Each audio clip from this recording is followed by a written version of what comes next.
Ukrainian conditions, from the very beginning, or maybe not conditions, but more correctly, Ukraine's desire was to join NATO. And these were real security guarantees. Some partners from the United States of America and Europe did not support this direction.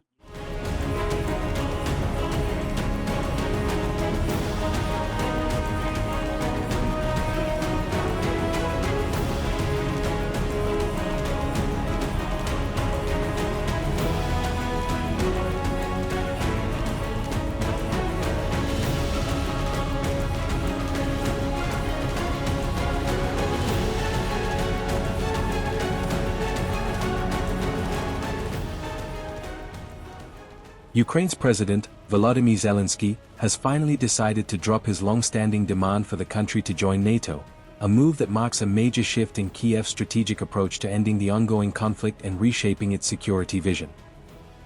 Reports suggest that President Zelensky made this offer to withdraw Ukraine's NATO bid just before high-level discussions with senior Trump administration officials in Germany, signaling a possible turning point in diplomatic efforts.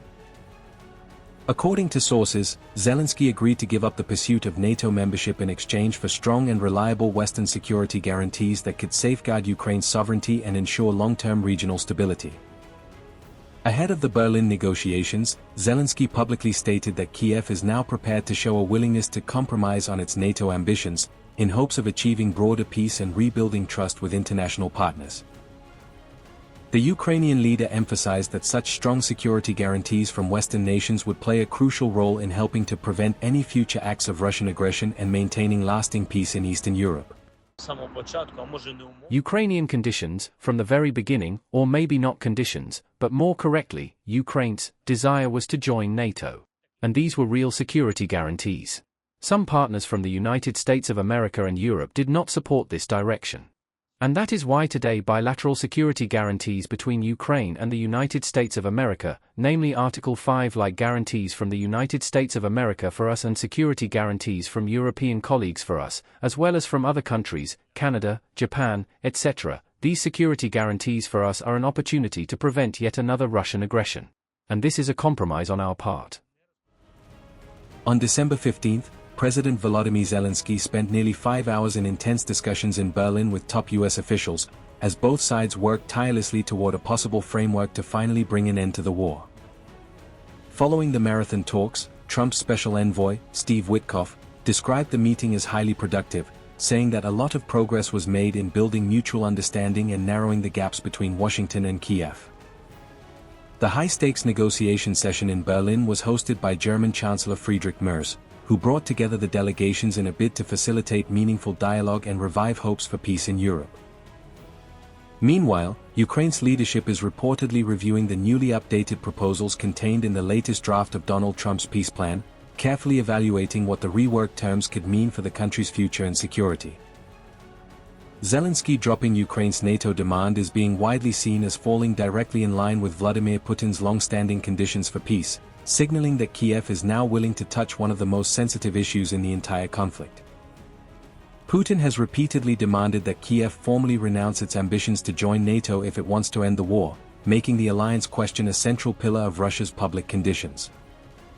The Kremlin has said that Ukraine not joining NATO is a fundamental issue in the ongoing peace talks, portraying it as a core security requirement rather than a secondary political detail. Naturally, this issue, possible Ukraine's membership in NATO, is one of the cornerstones and, of course, it is subject to special discussion.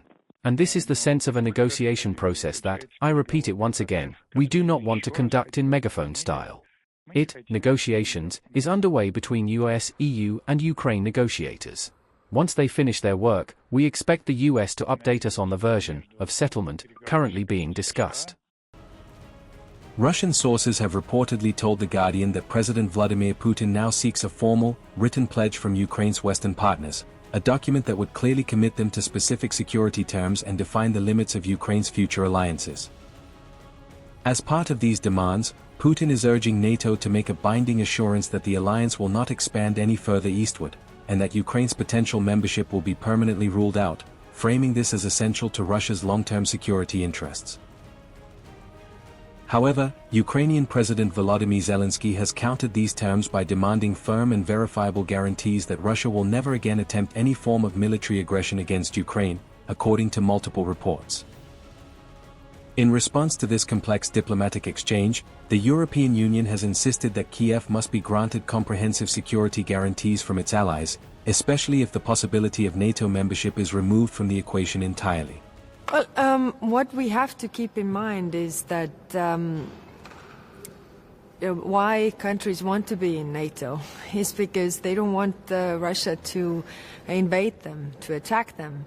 And that's why, Sweden and Finland joined NATO. That's why the Baltic states joined NATO, to have this defense umbrella, really.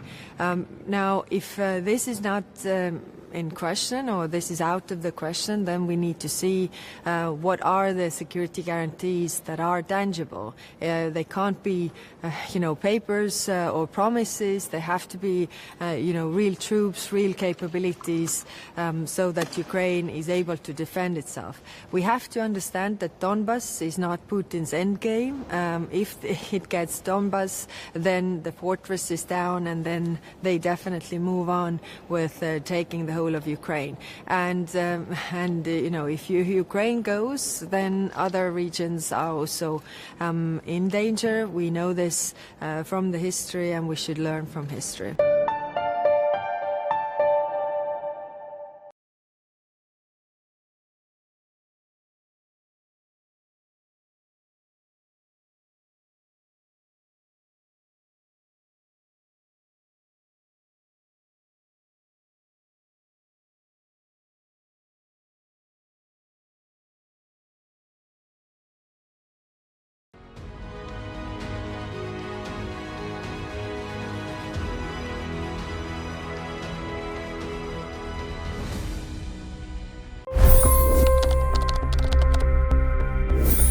$25 crore गरीब गरीबी को परास्त करके बाहर निकले। For the good of our nation, let's work together and let's truly make America great again.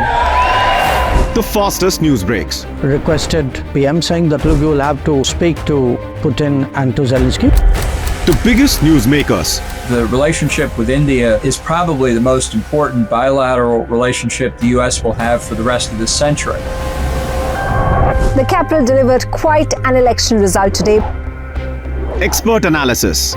The million-dollar question today is how to stop this dance of death.